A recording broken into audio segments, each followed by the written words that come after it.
Bonjour à tous. Aujourd'hui, je voudrais vous parler de Spinoza et Simondon. Conatus collectif. L'affect spinoziste inflexionné par l'individuation du collectif de Simondon. Je prétends que Simondon est plus proche à Spinoza qui a été imaginé, surtout lorsqu'on considère le rôle causal de l'affect dans le compte ontogénétique unique de Simondon de l'individuation du collectif et en plus que Simondon peut être engagé pour surmonter les problèmes non résolus chez Spinoza. La vision du monde de Simondon est l'un des processus dynamiques, les équilibres métastables, changeants, et des réseaux de relations où la réalité pré-individuelle, le potentiel effectué, l'énergie et les incompatibilités entre l'être et son milieu associé déclenchent le processus central de l'individuation. Le sujet ne se constitue pas, mais existe comme un effet de l'individuation. Un être vivant devient un sujet à travers des individuations successives, physiques, biologiques et transindividuelles. La transindividuation est composée d'une individuation intérieure psychique et d'une individuation extérieure collective. L'individuation psychique est elle-même composée des individuations de la perception et de l'émotion, où la perception résout des incompatibilités soi-monde et l'émotion opère les relations soi-soi et soi-monde. L'individuation collective est nécessaire parce que les incompatibilités avec le milieu associé ne peuvent pas être entièrement surmontées intérieurement. Le collectif est conçu comme une individuation collective de l'individu et aussi au sens du collectif lui-même, en tant que groupe ou de la société. Pour Simondon, la définition de la société est un réseau de relations dynamiques. L'individu et la société n'existent pas comme un terme à un autre terme, dans une relation statique, mais plutôt dans un environnement réciproque des échanges d'informations et la causalité dans un système qui s'individue. Le système tient les précédences ontologiques et individuelles des individus et des collectifs. Simondon utilise son approche de genèse et le processus pour surmonter des défauts dans des théories dominantes. Sa théorie de l'individuation résiste aux explications substantialistes. Un objet existe indépendamment de ses prédicats et relations, et hylomorphique. Par Aristote, un objet existe comme la forme et la matière, qui sont imparfaites puisqu'elles prennent l'individu constitué comme déjà donné et ne traitent pas les origines. De la même façon, sa théorie du collectif surmonte les comptes psychologiques et sociologiques de la société qui sont imprécis, statiques et prendre le groupe comme déjà formé. La structure des individus est telle qu'ils sont déjà reliés par la réalité pré-individuelle, et ce qui est la condition pour l'individuation du groupe. Avant de se structurer, Le collectif est déjà dans les sujets sous forme des parts de nature ineffectuées. La réalité pré-individuelle est inspirée par la notion pré-socratique de la nature ou apparent, l'indéterminé, la possibilité, le potentiel pré-individuel. Les individus sont connectés dans le collectif initialement en étant reliés par l'indéterminé. Les personnes qui sont déjà connectées au collectif est vue d'abord dans la désindividuation transindividuelle qui fait partie de l'individuation collective de l'individu. Ici, un événement exceptionnel provoque la suspension des relations sociales normales telles qu'un observateur voit le potentiel pré-individuel dans un autre, ce qui lui fait prendre conscience de son propre potentiel pré-individuel et de commencer un processus d'individuation. Ceci est caractérisé lorsque Zarathustra voit le funambule tomber et mourir. C'est à cause du potentiel commun que les individus peuvent entrer dans une relation avec l'autre et constituent le collectif. L'individuation du collectif connecte les natures qui sont portées par plusieurs individus, mais non pas contenues dans les individualités déjà constituées et ces individus. Si les individus ne sont pas déjà connectés à travers du potentiel pré-individuel, le collectif ne pouvait pas s'individuer. Le collectif possède sa propre individuation ontogénétique utilisant les potentiels portés par la réalité pré-individuelle contenue dans les êtres. Un groupe n'a pas été formé comme une agglomération d'individus ou par le sentiment d'appartenance sociologique. Plutôt, un groupe prend naissance quand les forces recélées par plusieurs individus vivants aboutissent à une structuration collective. Une individuation du groupe est de deux individuations inséparables simultanées. L'individuation du groupe est l'individuation des individus groupés, où les individus groupés deviennent des individus groupés, des unités pour le collectif. Le groupe n'est pas fondé par des personnes ayant des relations préexistantes. Plutôt, l'individuation provoque le collectif. C'est l'individuation du collectif qui est la relation entre les êtres individués. Comme l'individuation du sujet, le collectif est en effet pas une cause de l'individuation. L'individu est protégé d'être complètement absorbé dans le groupe par le participant au groupe avec seulement une partie de lui-même, par l'intermédiaire de la génération d'une nouvelle personnalité. Ainsi, le groupe est constitué par la superposition des personnalités individuelles dont la genèse est contemporaine de la genèse du groupe.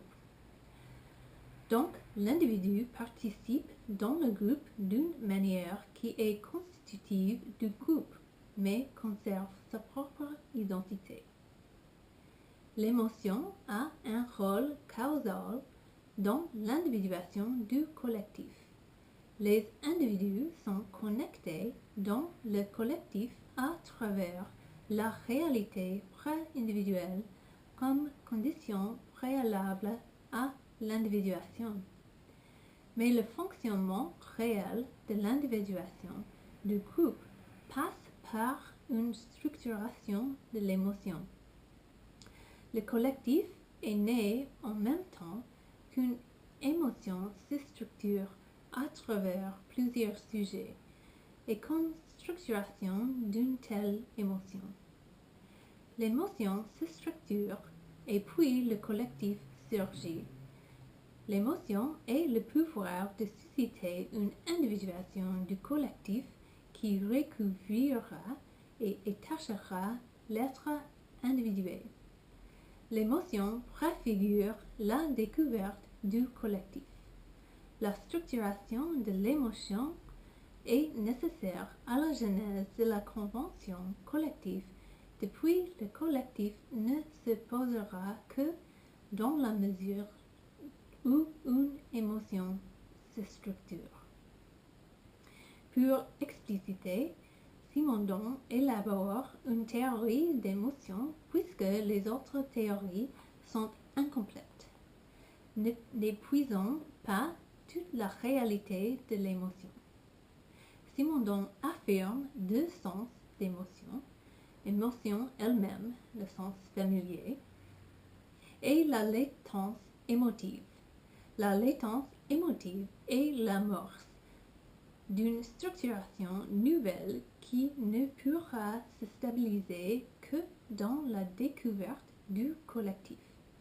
La latence émotive ainsi explique tous les deux, l'individuation collective de l'individu et l'individuation du collectif, comme une structuration de l'émotion entre l'intérieur et l'extérieur, une relation de transindividuel.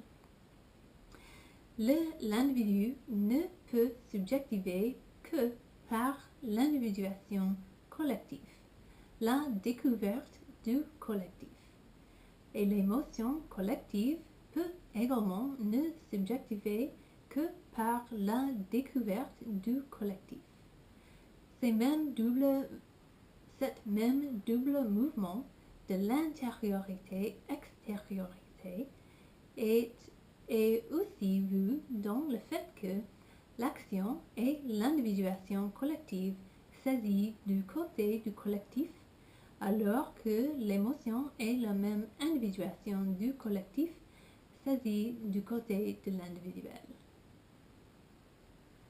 L'implication de ceci est que pour la subjectivation complète de l'individu, il ne doit pas y avoir juste l'individuation collective de l'individu, mais aussi la participation de l'individu au collectif, puisque le sujet ne peut coïncider avec lui-même que dans l'individuation du collectif, parce que l'individué et le pré-individuel ne peuvent coïncider directement.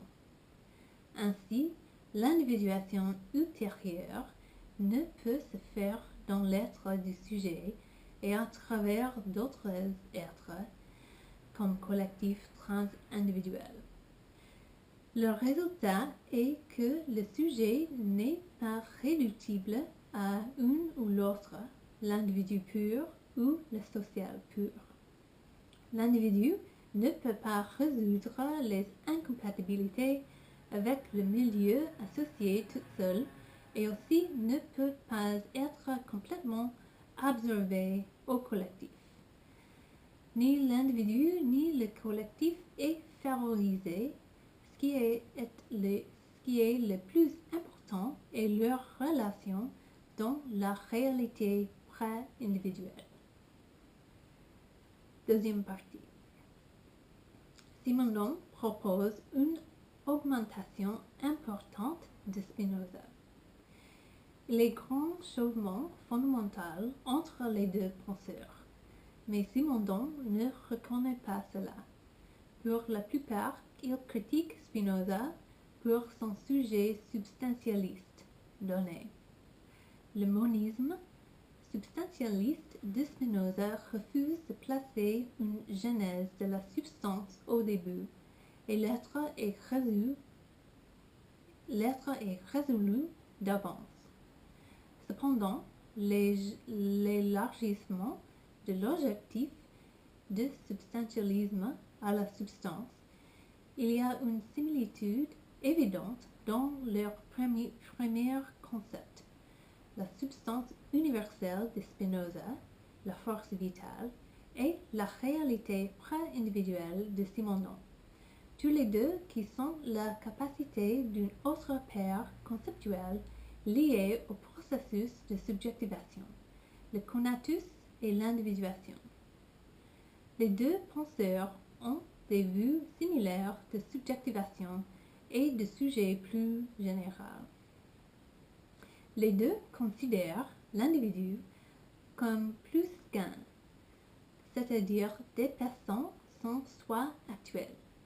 Leur vision du monde décentrait le sujet cartésien avec Spinoza, l'ouverture d'une alternative importante au dualisme corps-esprit.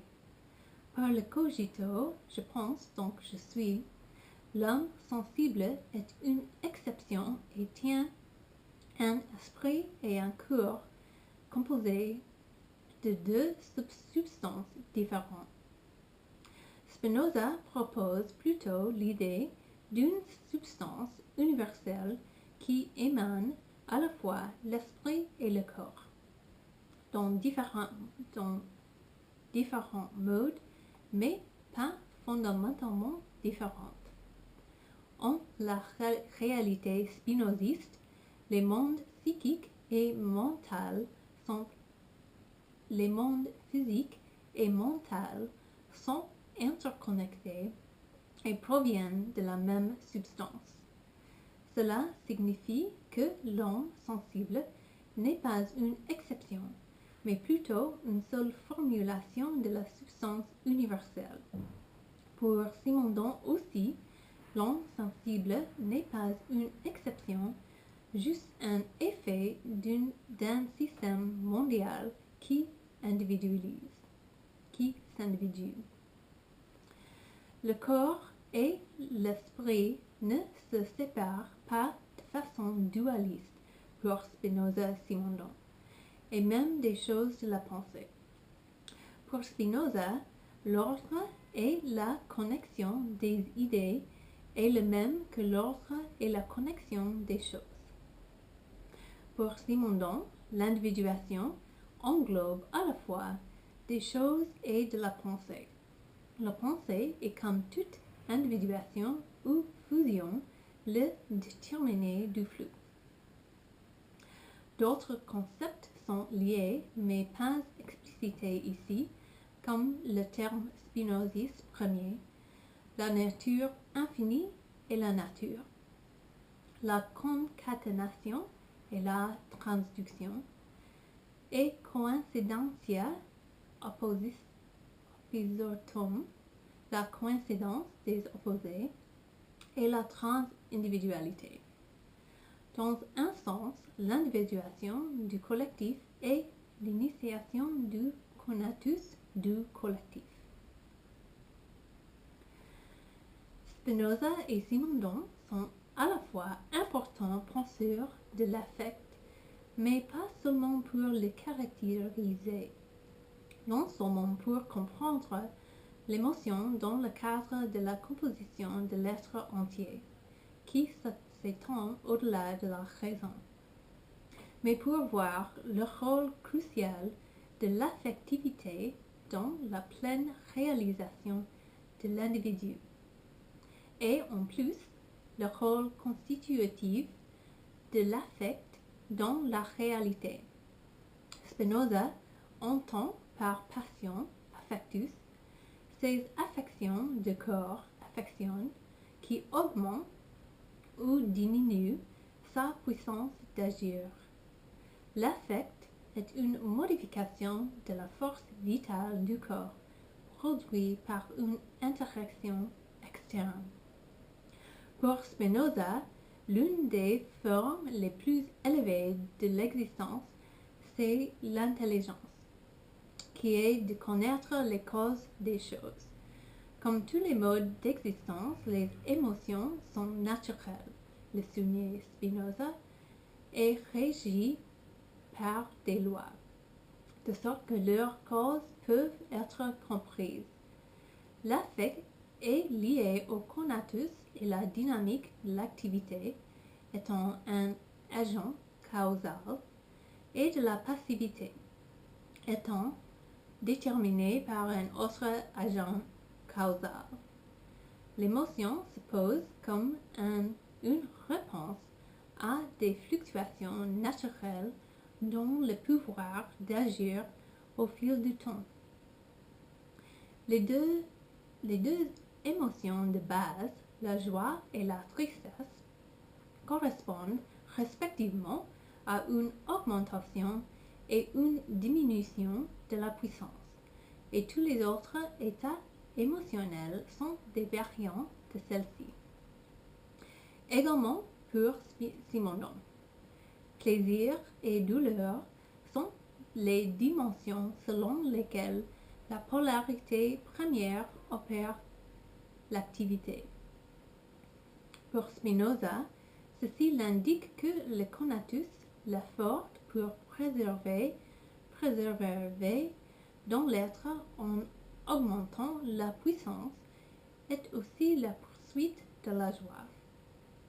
L'émotion est au cœur même de l'être. La joie et la tristesse peuvent être soit actives ou passives en fonction de la prise de conscience de leur causalité, car la connaissance implique la connaissance de la causalité. Sans la connaissance de la causalité, les émotions sont simplement expérimentées, mais la compréhension de leur causalité les transforme en joie dans le sens productif de la connaissance comme l'augmentation de puissance qui est ressentie comme joie. La compréhension est par nature joyeuse ou en effet est une idée confuse qui cesse d'être une passion quand nous nous en formons une idée claire et distincte. Pour Simondon, la pleine subjectivation de l'individu se fait par des individuations successives, physiques, biologiques et transindividuelles, et pour Spinoza, à travers d'une prise de conscience des fluctuations causales au conatus, la conscience. La conscience apparaît comme le sentiment continuel du passage du plus au moins, du moins au plus, témoin des variations du conatus. L'affect est une compréhension de la causalité sont cruciales. Ce sont ces affections déterminantes qui sont nécessairement cause de la conscience du conatus. Simondon est en accord avec Spinoza, mais n'utilise pas le mot conscience car il évoque la position opposée à sa théorie du sujet. La conscience est déjà donnée dans le sujet. Cependant, le même sens de la conscience de Spinoza apparaît dans Simondon comme la médiation active faite par l'émotion dans l'expérience. L'affectivité, plaisir et douleur ne sont pas seulement le retentissement de l'éprouvé dans l'être, ce sont pas seulement des effets, ce sont des médiations actives. Les théories de Spinoza et Simondon de la subjectivation, le conatus et l'individuation sont donc liées par le rôle causal de l'affect. La conscience méditisante est aussi d'une autre manière. Tous les deux théories sont basées sur la capacité de subjectiver, où le sujet est défini par sa capacité d'affecter et être affecté, non basée sur la morphologie. Le sujet est situé sur un spectre dynamique de la capacité de l'individuation, de l'affect ou du pouvoir d'agir où la subjectivation est en effet des processus dynamiques du monde. principale argumentation de Simondon est d'aider à développer le collectif de Spinoza. Pour Spinoza, nous existons dans un contexte profondément social. Nous ne sommes pas séparés des êtres autonomes puisque nous persévérons par rapport aux autres, affectés et d'être affectés. Les affects ont un caractère social tel que les associations avec d'autres peuvent être causales. Si je sens l'amour pour un autre, mais il me déteste, mon amour peut se tourner à la haine, dit Spinoza. Bien qu'il n'y ait pas nécessairement une imitation des effets de produire la même émotion par association. Nous sommes naturellement disposés à des émotions telles que la haine et l'envie qui diminuent notre pouvoir d'agir et nos émotions nous mettons en conflit avec d'autres. En tant que les hommes sont soumis aux passions, on ne peut dire qu'il y ait entre eux conformité de nature. Spinoza dit. Spinoza reconnaît la nécessité de Hobbes de la collectivité, mais estime la liberté individuelle. Spinoza propose que la plus haute forme de la société peut être comprise en ce sens que lorsque nous cherchons ce qui est véritablement à notre avantage, nous améliorons l'être d'autres ainsi que nous-mêmes. Plus chacun cherche ce qui lui est utile, plus les hommes sont réciproquement utiles les uns aux autres. L'affect va provoquer le même genre de personnes afin d'amorcer, ce qui renforcera leur sens de l'existence individuelle et collective. Spinoza parle de la multitude, un groupe de personnes qui ne peuvent pas être classées dans une autre catégorie distincte. La multitude est un concept à un moment ultérieur de la théorie politique plutôt que dans l'ontogenèse du collectif, qui considère que le but et la fonction d'un groupe existant avec les tensions de la liberté, la puissance, potentia, et de la souveraineté, potentas, pas des origines et de la formation. Un enjeu central pour Spinoza est que la tension sociale n'est pas suffisamment résolue. Nous devons vivre ensemble, mais les émotions improductives naturelles nous mettent en conflit avec d'autres. La solution de Spinoza à tension sociale est pour tout le monde s'agit à son avantage la plus élevée, lequel selon lui sera bon pour tout le monde et engendrer la formation des groupes d'individus de même esprit. Simondon fournit un complément important. L'individuation du collectif de Simondon est le morceau d'énigme qui va dans les cartes entre le conatus d'effectuer et d'être affectué par d'autres et la multitude déjà formée pour expliquer la formation du groupe. Premièrement, Simondon propose une conceptualisation enrichie du collectif avec une description détaillée de sa genèse et de ses opérations. Deuxièmement, et plus important, Simondon propose un compte des causes de l'individuation du collectif qui satisfait l'aspect le plus important pour Spinoza, la compréhension causale des phénomènes. Cela n'est pas seulement apporte la joie productive, mais aussi permet de se transformer le collectif de l'état passif à l'état actif comme quelque chose qui n'est pas seulement reconnu comme existant naturellement, mais quelque chose qui peut être modifié activement. La capacité et la responsabilité de modifier le milieu est également essentielle pour Simondon. La découverte des formes et des forces nouvelles capables de faire évoluer la relation de l'homme au monde. Spinoza aide Simondon aussi. La compréhension simondonienne du collectif est un composite des concepts spinozistes que lui n'a jamais enchaîné.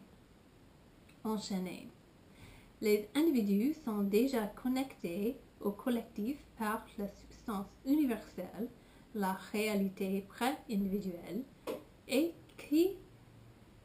de qui l'affect, l'émotion, est structuré à travers de plusieurs personnes comme un moment causal du conatus, l'individuation. En conclusion, j'ai explicité l'individuation du collectif comme une contribution unique simondonienne et j'ai montré comment cette individuation est reliée à la façon dont Simondon pense l'émotion dans des nouveaux moyens, comme la cause de l'individuation du collectif et comme la latence émotive qui relie l'individuel et le collectif dans leur individuation complète. Les théories de Simondon de l'émotion et de l'individuation démontrent la relation Spinoza-Simondon comme non seulement un chevauchement profond de la pensée, mais aussi comme l'une où le contenu partagé peut être engagé activement. Simondon aide à développer le collectif de Spinoza, où Simondon est capable de refondre des tensions sociales, des émotions improductives naturelles dans un phénomène qui peut être causalement compris et donc transformé activement. Au lieu d'être enseveli comme le moment final de la théorie de l'individuation du collectif est relevée comme une partie intégrante composée des aspects qui peuvent être appliqués à l'analyse d'un éventail large des enjeux philosophiques. Merci de votre attention.